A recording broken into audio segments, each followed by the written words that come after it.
A bear market rally is imminent as stocks are poised to run. I'm your host, Steven Van Metre, and thanks for joining me for part one of this holiday edition of the Sunday Chart Show, where we look at the technicals and momentum of the S&P 500, NASDAQ 100, Russell 2000, and junk bonds. Let's kick this off with the S&P 500, where I think we're at a point where we're about to see a massive bear market rally because momentum is so beat up and breadth is so beat up that it's almost hard to believe that stocks can't rally from this point. Let's start out with the breadth indicator. The percentage of S&P 500 stocks above their 50-day moving average is down to 2%. 2%. Now remember, when stocks are above their 50-day moving average, it's considered bullish. When it's below, it's bearish. In the case of the S&P, a mere 2% of the index is above its 50-day moving average, and that's going to bring buyers in a big way. And you can see here, breadth is actually leading where stock prices are going, and this will be a massive green flag for traders. Now let's zoom out a little bit. Look at the percentage of S&P 500 stocks above their 200-day moving average is down to 12%, or just under 13%. Again, we're seeing breadth leading the equity market down. That's exactly what you want to see in terms of participation here. And what you want to next see is this bottom out and breadth start to move higher, because what we're seeing here is a mere 13% of the S&P 500 is still in a bull market. The rest of it's in a bear market. That's going to get people excited to come in and buy. And if we go back and look at a previous bear market rally, and that would be back in 2008, what we see is breadth got down to around 20%. Well, now on the percentage of stocks above their 200-day moving average is 13. So it's even deeper, and look what happened. It rallied all the way back up then to near a 60% level. That would be your case for a big bear market rally. And how about we look at the momentum indicators now? You know, here we're at the RSI, the relative strength indicator. We're looking for a number over 40 to show positive momentum. We're down near 30. That's where you get to oversold conditions. And look, it was down here near oversold conditions through late April, early May. Price kind of rallied up a little bit as momentum built, and then came crashing down back near oversold condition. So what we're seeing is a case for, again, from momentum, deeply oversold, looks to bring buyers in. And how about the MACD, the moving average convergence divergence, or just a crossover strategy where you're looking for this black line, the MACD, to cross through the signal line, the red line. Now you want it ideally to the upside, because downside means price is likely to head down, momentum's headed down. But look at this, where you'd want to see a bottom starting to form here, want to see this black line, the MACD line, start to bottom out here and start to put some upward move there. Now, one easy way to trade this, Momentum Timer Pro looks at three signals. This looks at the RSI over 40, looks at the MACD with the positive cross, and its own internal signal. If two of those three confirm, you get on this daily signal here, this rolling 10-day, you'll get a buy signal. So if you're looking to trade this, you'll notice 5 consecutive days of sells. Wait for the buy signal. That's your green light. We're seeing still early stages where momentum is trying to reverse here on the 1 month signal sitting at a minimum. There's 6 month and 3 month and 6 months sitting at none. There's a guidebook. There's videos. There's a link in this corner and the description below. And amazingly, it's still free. And now you can actually see kind of firsthand watching it work. Because look at this. We take a look at the S&P 500. The bigger picture here is below all the moving averages. Momentum's to the downside. I mean, price on the moving averages head lower. I mean, it's below where it was, 1, 3, 6, 9, 12 months ago. And remember, when we see these screens turn red, you know at some point a reversal is coming. We've seen that in the past. And so let's take a look at the S&P 500. Let's first zoom out to the 2-year. Turning on the volume profile, we can see where this red bar is. There's massive amount of sellers at 436 and up, and they're driving price down.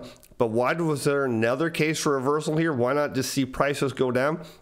Well, again, breadth is beaten up. Momentum's already oversold. Let's zoom into the 10-day volume profile, and notice there's buyers came in, again, down here over the last 10 days, over the last 2 trading days, if you want to be more specific, and they're trying to put a floor in.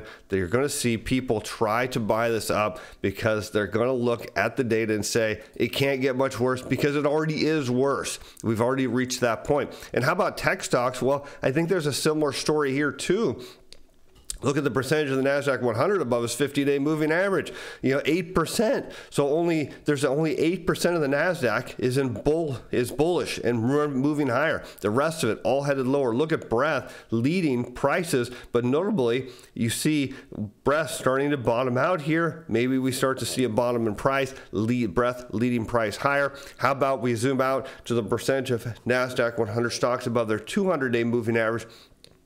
And oddly, the numbers are the same. So only 8% of the NASDAQ is in a bull market. And that is what traders look for, is opportunity where stocks are down and beaten up. And notice that even though the breadth here only dipped a little bit below, price came down even more, suggesting that as breadth bottoms out, leads price higher. Here is your case. You can see the NASDAQ doesn't usually get its breadth this low until it's almost at the bottom of a bear market. So again, opportunity knocking, breadth is beaten up, price is coming down. Look for something to happen here this trading week. And how about the RSI? Well, it didn't quite get down to oversold, but starting to move back up over to 40. 40 is where you get momentum, that positive move. But notice that we see momentum moved up and the price came collapsing down. We didn't get into oversold conditions, suggesting there's some divergence between price and momentum building here. And maybe even the same when we look at the MACD, we see a pretty low point here, a positive cross. It came back down, and perhaps we're going to start to see the early signs of a bottom and then a move higher. And that, of course, means momentum's leading price higher. And you don't have to do anything because perhaps you've signed up or already signed up for Momentum Timer Pro because, again, it's free for now, and you just wait for this daily signal to go from sell to buy. It'll highlight gold. That'll tell you that you've got a high probability short-term entry after a big sell-off. And look at this, everything's red. Price on the moving average is down, momentum's down, below it all. I mean, it's red. I mean, that means we got to look for reversal opportunities, and I still think there's something coming because look, you can see the sellers have been dominated all above 339, 340 here, driving price down. Now let's zoom in. We see there's a little bit of volume building up here. Notice that over the last 2 years. And of course, you see there's trading over here. So now we're getting to a spot where people have bought before. But look, zoom in on the 10-day. And what do you see? Buyers here, 1, 2, 3, 4, 5 of those days, telling you a short-term bottom is building. People are looking at these breadth indicators, looking at these momentum indicators and saying, can't go wrong. That's what they're saying. All right, let's look at small caps. And you remember last week I was more bullish on these and the floor just came out of them. But now we're seeing the case for the large caps looking like they're almost all sold off. How about the percentage of Russell 2000 above its 50-day moving average? A mere 14% of the Russell in a bullish momentum trend here. And look at breadth. It is leading stock prices here, coming down, trying to bottom, perhaps going to take it higher. Now looking at percentage of Russell 2000 stocks above their 200-day moving average, we see a mere 11% is in a bull market trend. So that, again, is going to be opportunity that investors and traders are going to look at and say, look, price just isn't likely to go much lower. And that is a good sign. And look at here from the big picture, you got to go back. I mean, it wasn't until late 2008, 2009, the breadth was even weaker than it is now, but it's pretty darn low. In fact, historically, you've got one, maybe 2, 3 times that it was lower. Again, this is where people are going to look at and say opportunity is knocking. We see on the RSI, we went from oversold. We got a nice rally here. Remember, this is where I thought we're going to see, price go higher, and notably momentum slowed down. But look, price came down even lower, suggesting that there's now a divergence building. The momentum isn't quite as weak as price is suggesting here. And looking at the MACD, will it start to bottom out here into early next week?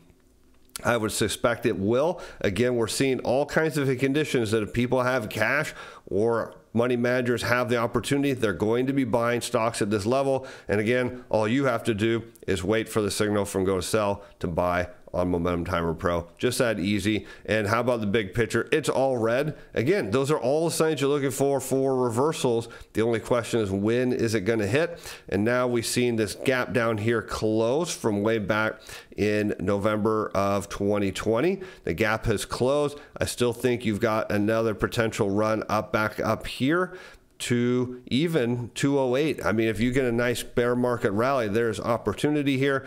There's a little bit of volume holding that up on the 10-day, though. Let's compare.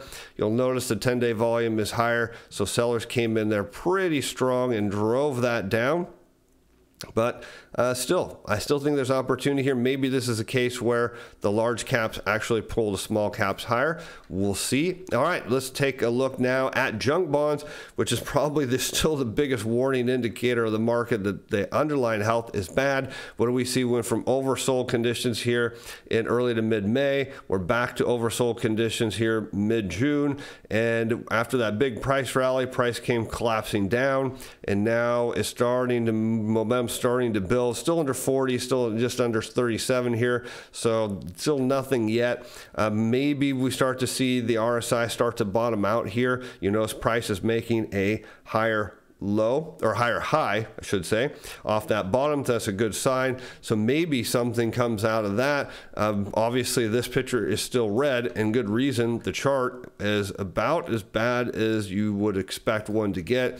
And we're at a price level that's usually now associated with major market bottoms or bear markets. It's blown through a couple prior bottoms on this chart. So again, looking for a reversal, or perhaps the whole thing is about to explode. One of the two, but it seems like a bear market rally is probably your most likely outcome, at least in the short term. And with that, I'm Steve Van Metre. Thanks for watching. Thanks for being fans. We'll be back here pretty quick for part 2 of the Sunday Chart Show. Bye now.